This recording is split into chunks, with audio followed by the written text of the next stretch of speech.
को परिभाषित कीजिए। आश्रय, ठीक है, को परिभाषित कीजिए। ये है क्वेश्चन आज का, वेरी शॉर्ट का, इंपोर्टेंट क्वेश्चन है, वेरी इंपोर्टेंट क्वेश्चन, ठीक है। तो चलिए पढ़ते हैं।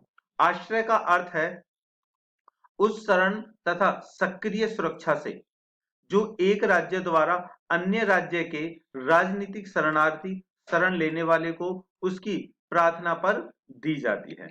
मतलब आश्रय किसे कहते हैं? कहीं पर शरण ले लेना, लेकिन ये किसके लिए है? जो राजनीतिक लोग हैं केवल उनके लिए है। सपोज दैट के यूपी में, ठीक है, यूपी में और दिल्ली में, यूपी और दिल्ली है केंद्र शासित प्रदेश है और ये ये राज्य है। अब इसमें क्या होगा कि यूपी के मुख्यमंत्री जी हैं, ठीक है, और मुख्यमंत्री जी यहाँ पर कुछ गड़बड़ हो जाती है, ठीक है, कुछ गड़बड़ हो जाती है दिल्ली में जाते हुए, दिल्ली के लिए जा रहे हैं, मतलब कि ये जा रहे हैं कहाँ के लिए? ये जा रहे हैं पंजाब के लिए, ये पंजाब के लिए जा रहे हैं, दिल्ली होकर के जा रहे हैं, और बीच में कोई समस्या आ जाती है यहाँ पर, तो ये क्या कहेंगे? कहेंगे कि दिल्ली से मैं थोड़ी सा आश्रय ले लेता हूँ आज रुकने के लिए। तो ये जो दिल्ली का जो राज्य है उनका ये कर्तव्य बनता है कि वो उसको आश्रय दें, अपने पास में शरण दें, ठीक है, समझ में आ गया। अब आश्रय के दो तत्व होते हैं, आश्रय के भी दो तत्व होते हैं। नंबर एक है शरण जो अस्थायी सहारे से अधिक होती है, अस्थायी सहारे से अधिक होती है, मतलब कि जो यहाँ पर जो वो स्थान जिस पर रह रहे हैं, ठीक है, वो अस्थायी सहारा है, मतलब कि ये नहीं है कि वो कब तक रुकेंगे भाई, परमानेंट यहाँ पर रहना है, नहीं, वो कुछ समय के लिए यहाँ पर रुक सकते हैं क्योंकि उन्हें आगे जाना है और यहाँ पर उन्होंने शरण लेनी है। दूसरा है सक्रिय सुरक्षा, उन अधिकारियों द्वारा जिनके क्षेत्र में आश्रय दिया गया हो। अब ये है कि जैसे अरविंद केजरीवाल हैं, ठीक है, वो उनके निगरानी में ही, ठीक है, उनको क्या दिया जाएगा? आश्रय दिया जाएगा, उनकी सुरक्षा में ही आश्रय दिया जाएगा। पहले का मतलब यह है वो कहीं भी रुक सकते हैं, किसी से भी राजनीतिक जो विधायक हैं या फिर सांसद है उनसे हेल्प मदद मांग सकते हैं, लेकिन एक कंडीशन ये होती है कि जो उनके बड़े अधिकारी हैं, ठीक है, उनकी सक्रियता में ले सकते हैं। भाई मुझे खतरा है, यहाँ पर क्या होगा दूसरे वाले में, वो ये डिफाइन कर रहा है भाई मुझे खतरा हो सकता है, इसीलिए मुझे अच्छी निगरानी में शरण चाहिए, ठीक है। दोनों तत्व समझ में आ गए।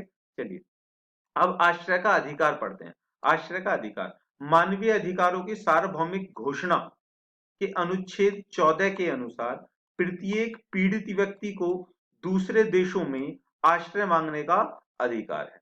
मतलब कि मानवीय अधिकार है, ठीक है, ये मानवीय अधिकार है और ये सार्वभौमिक भी है, मतलब कि ये सब जगह, सार्वभौमिक का मतलब होता है हर देश के लिए, हर राज्य के लिए, सार्वभौमिक है, हर देश के लिए हर जगह लागू होगा ये नियम, ठीक है।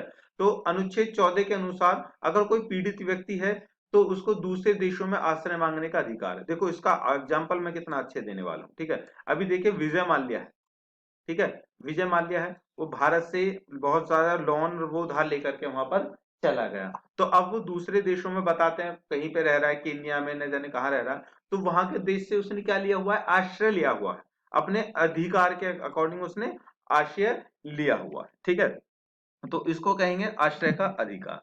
अब प्रोफेसर ओपेनहाइम के अनुसार मतलब कि उनके विचार क्या है?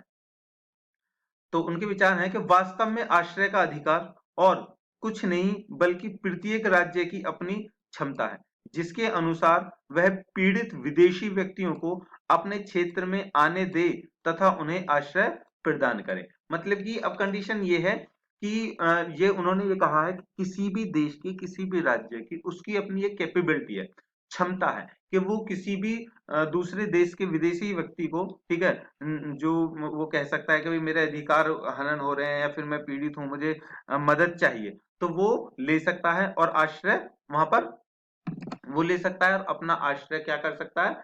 आश्रय का जो अधिकार है उसको पूरा कर सकता है और रह सकता है। जैसे कि विजय माल्या, नीरव मोदी, ये सब लोग क्या है? ये इसी अधिकार के अकॉर्डिंग दूसरे देशों में रह रहे हैं, ठीक है। अब वो देश जब तक नहीं कहेंगे वो भारत नहीं आ सकते। इससे पहले वाला जो क्वेश्चन मैंने पढ़ा था, ठीक है, प्रत्यार्पण, अगर एक बात ये भी आती है कि हम उन पर वो क्यों नहीं लगाते हुए प्रत्यार्पण, यहाँ से वो क्राइम करके गए हैं, ठीक है, और उनको भेजना चाहिए, लेकिन अब हम इस कंडीशन में कहते हैं उन्होंने जो प्रत्यार्पण जो है वो विधि है उसका उन्होंने क्या किया? उल्लंघन किया है, और आश्रय जो विधि है उसको वो पूरा कर रहे हैं, क्योंकि उनके नजरिए में आश्रय का जो अधिकार है ये सर्वमान्य है, पहले है, प्राथमिक है, और जो प्रत्यार्पण का है वो द्वितीयक है।